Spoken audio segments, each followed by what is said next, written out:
Irará, I-R-A-R-A, Irará, perto de Feira de Santana, entre Feira e Alagoinhas. Não, é uma cidade pequenininha. Eu estudava no prédio escolar, que era na Barra, que geralmente é o fim da cidade, e durante todo o tempo da escola primária eu ficava torcendo para cercar de casas a Barra. Nunca cercou.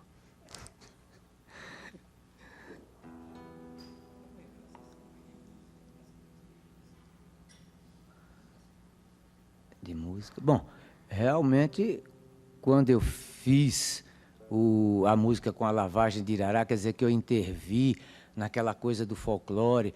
Eu era estudante já de música da escola e intervi. Mas se for mesmo para lembrar mais remota, é eu cantando a Mula Branca, né? Comprei uma mula preta com 7 palmos de altura. Ai, ai, ai, eu não sei nem a letra. A mula, tararira, tirarira, que foi a primeira vez que eu cantei na minha vida. A Moda da Mula Preta, que foi a primeira música que eu cantei na minha vida.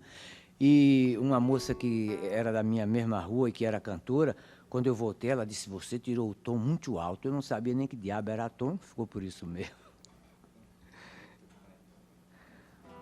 Bom, meu pai nasceu pobre, de uma família pobre, e pobre era. Quando em 1930 apareceu uma herança. Sabe aquele negócio que no interior tem mania de se enterrar debaixo dos pés de árvore moedas de libras esterlinas, ou então ouro e tal. Então dizem que a criatura sonha de noite e tem que cavar aquilo meia-noite. Meu pai não contou essa parte da história, não sei se ele teve que cavar meia-noite nem nada. O fato é que ele apareceu com uma caixa de libra esterlina, que era a herança dele. Ora, os parentes de meu pai tinham morrido tudo tuberculoso, porque a família tinha um problema dessa natureza. Mas mesmo assim, ele sem ter parente nenhum que a gente conhecesse, quando ele, antes de nós nascermos, tudo isso, quando ele achou a caixa, a herança de caixa de libra esterlina, apareceu parente de todo lugar do mundo.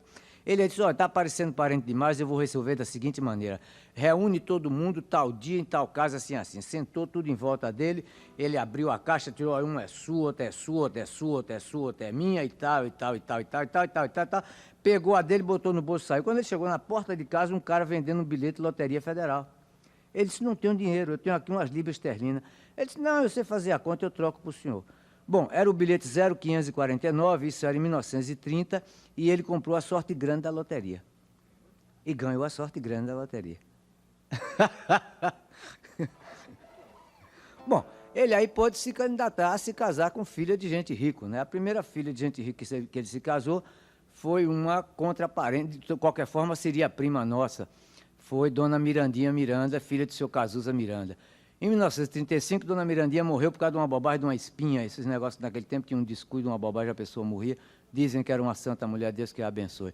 Em 1935 e 34 ela morreu. Em 35 ele veio a se casar com minha mãe, Dona Helena, também filha do Coronel Pompeu de Santana, gente grande também.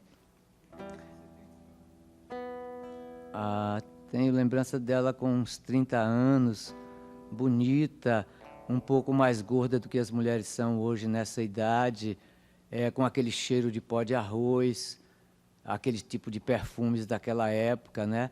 Mais simples. Ah, me lembro dela assim. E ela sempre foi muito apegada comigo porque eu tive asma e ela tinha que passar Vico Vaporub, sei lá, e passar qualquer coisa no meu peito para aliviar e... Não, não cantava. Assim, assim, de cantarolar uma canção qualquer, claro. Ah, não me lembro de nada. Não me lembro absolutamente de nada. Nem para fazer se dormir. Eu me lembro que tinha uma cantiga de dormir, tinha duas, que eu até uma fiz uma música e outra botei no fim daquela canção aí de piano que eu fiz, das mulheres, né? Mas eu me lembro de um verso que são engraçados, que é assim... como é, Tom Zé? Sussu, menino mandu, olho de gato, nariz de peru.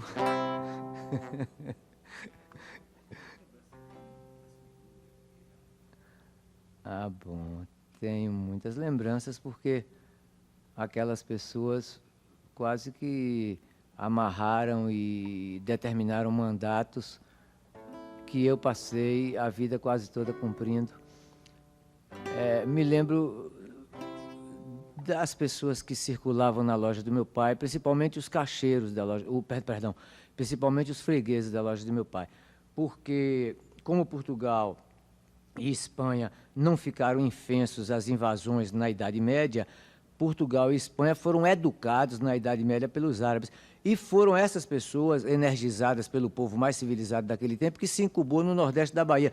E eram essas pessoas que eu atendia na loja do meu pai. E eu, sem saber, conversando com o Tabaréu da Roça, estava frequentando uma... Tabaréu é caipira aqui no Sul, né? Estava frequentando uma universidade de alto nível, né? Porque o vocabulário dele é muito mais amplo e depois o gosto pela cultura no Nordeste é uma coisa que ficou muito mais forte, uma vez que eles ficaram analfabetos, o paradoxo deles ficarem analfabetos os tornaram muito mais preocupados com a cultura, de forma que eles são aqueles personagens que você pode encontrar nos livros de Guimarães Rosa, e está acabado. E são eles os professores de Guimarães Rosa. Bom, a música dos loucos, você está falando? Ah, bom. Tinha uma porção de loucos, né? Porque Irará era uma cidade pequena, naquele tempo que não tinha televisão, não tinha nada. As pessoas tinham um circo público que passava a qualquer hora do dia e as pessoas iam brincando. E foi uma das primeiras canções que eu fiz com essa coisa que foi a natureza do meu trabalho de prestar atenção ao que está em volta, né? De fazer a canção com a coisa que é do dia a dia e não com a coisa eterna, com nostalgia de tempos e lugares. Que essa canção tem todos os nomes dos doidos, hoje são todos mortos, viu? Guilherme se requebra, Rufino bota pó, Euclides morde o braço,